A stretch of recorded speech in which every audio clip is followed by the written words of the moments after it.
Tout le monde s'est plaint au début de saison. On n'a pas l'équipe type, on peut pas faire tourner, etc.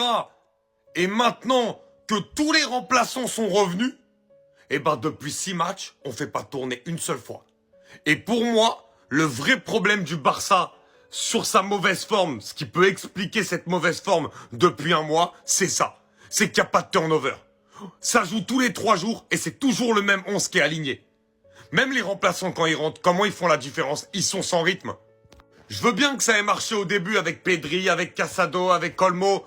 Mais les gars, il faut les faire tourner. Même Ansu Fati, t'as dit que tu comptais sur lui quand il était là. Tu l'utilises pas. Pau Victor, il a montré de bonnes choses. On l'utilise pas. On a revu Gavi, Fermin, De Jong. Ils démarrent pas un match titulaire, les mecs.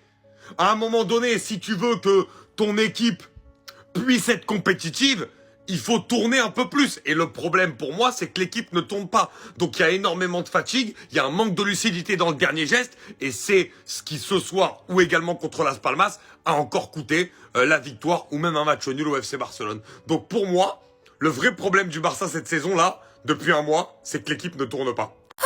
Toi aussi. Donc à chaque match maintenant, il faut qu'il y ait un joueur du FC Barcelone qui perde ses dents. La dernière fois, c'est Dani Olmo, on a goumé, il a complètement perdu une dent. Et cette fois-ci, regardez, lui-même, on a limé ses dents proprement. Même plus besoin d'aller en Turquie. Oh les gars, bravo, j'ai découvert une autre équipe de boucher aujourd'hui. Combien de fautes dans le match? Sans même parler du bus qu'ils ont commencé à la 10e minute jusqu'à la fin du match. Ils étaient 11 dans leur surface, c'est une dinguerie. Aujourd'hui, ils étaient venus prendre des coups avec tout le monde. Regardez comment ils ont cassé les joueurs du FC Barcelone en première mi-temps. Ils ont d'abord commencé à s'occuper de Lamine Yamal parce que oui, c'est lui le plus important de l'équipe. Et là, j'espère qu'après le bilan, Lamine Yamal n'aura rien de grave parce que là, les amis, son pied à tourner. Et depuis cette action-là, le gars n'était plus à 100%. On voyait que même dans ses actions, voilà, il n'était plus trop à l'aise. Il a même demandé à sortir. Mais bon, vu que Hansi Flick a peur de le faire sortir, il a laissé un peu. Ensuite, ils se sont occupés de Rafinha. Cependant, est-ce qu'on peut parler de l'arbitrage, s'il vous plaît? Parce que lui, là, je l'ai trouvé bizarre aujourd'hui. Quand on se dit la vérité, il était bizarre. Il y a eu plusieurs fautes pour le FC Barcelone qui n'a même pas sifflé. Carrément, il regardait même pas. Jules Koundé s'est fait pousser dans la surface. C'était flagrant, mais il n'a rien sifflé. Et je vois aussi des Barcelonais faire polémique sur cette action-là où le défenseur a taclé. Mais moi, je pense que là, il n'y a pas pénalty. Il a touché le ballon. En tout cas, les gars, chapeau. Dites-vous que les gars, ils ont jamais gagné à l'extérieur depuis le début de la saison. Et aujourd'hui, ils ont réussi à battre les leaders.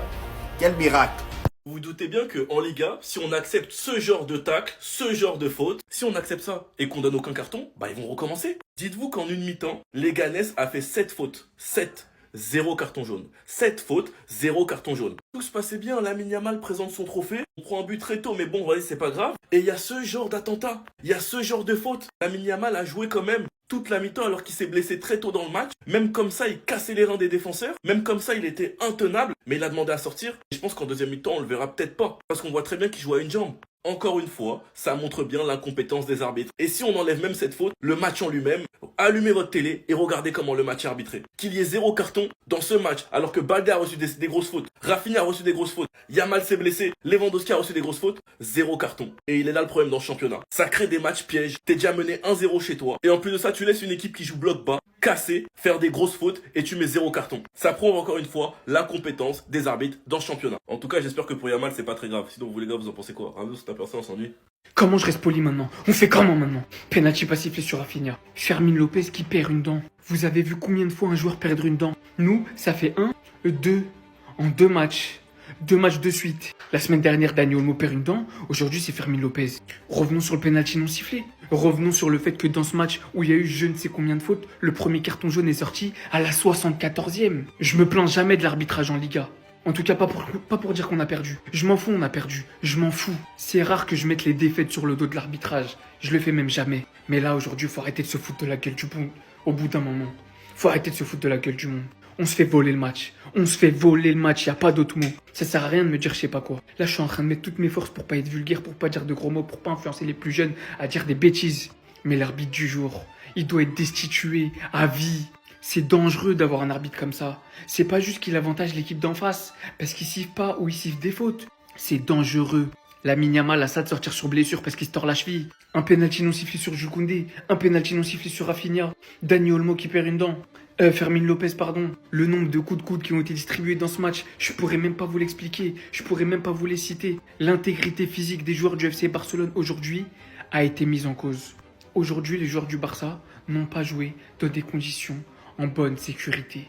C'est une honte. C'est une honte.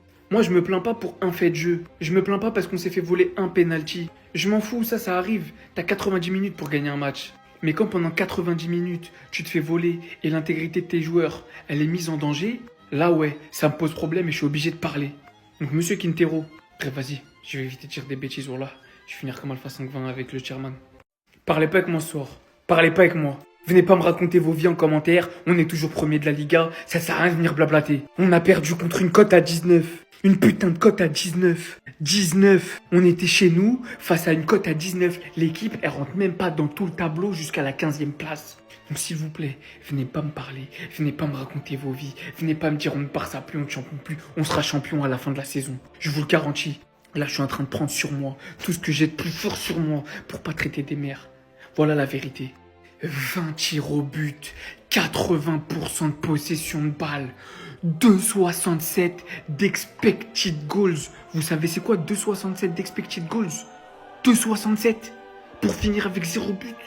Et à la fin, je fanfaronnais, je faisais le malin.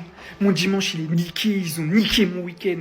J'étais heureux, tout le monde avait fait nul, tout le monde avait perdu. Je me moquais de base, je me moquais d'Abdé. On jouait les Ganes, il y avait quoi à craindre? Rien à la base. On se retrouve maintenant avec un match en avance à égalité avec l'Atlético et avec un point d'avance sur le Real, en sachant qu'il leur reste leur fameux match contre Valence. Là, voilà, j'ai envie de tout casser. Vous l'avez vu le match comme moi? Voilà, on mérite de le gagner tous les jours. Tous les jours. Je vais dormir. Et demain, je pourrai pas expliquer à mes enfants comment on n'a pas gagné. Voilà. Ça vous surprend? Pas moi, les gars. C'est l'Atlético qui va gagner le titre. J'en ai bien peur, hein, parce que c'est la seule équipe qui reste régulière, qui ne perd pas, qui n'encaisse pas des buts bêtes et qui laisse pas des points filés comme ça. Les saisons comme ça en Liga, c'est l'Atlético qui les gagne. On a l'occasion de repasser devant le Barça. Prendre des points d'avance, on ne saisit pas l'occasion. Le Barça a l'occasion de nous distancer, prendre de l'avance, ils ne nous laissent pas l'occasion. Ils peuvent reprendre de l'avance devant nous, ils saisissent pas. Nous, on peut les rattraper, les dépasser, on saisit. Bref, c'est n'importe quoi, ça joue au ping-pong en fait. Peut-être ils s'affrontent dans qui est le plus nul cette saison ou qui saisit le moins les occasions cette saison.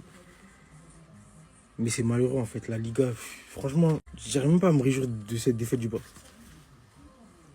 Là, je rigole, mais les gars, c'est... Je sais pas, je comprends pas. Donnez-moi des explications, hein, les Barcelonais. J'ai vu le même match que vous. Une erreur de marquage vous coûte 3 points. Et plein de ratés. Votre meilleur attaquant aujourd'hui, c'était Koundé. J'en dis pas plus, c'est bon. Juste restez sobre, les gars. Vous abonnez pas si vous voulez, mais...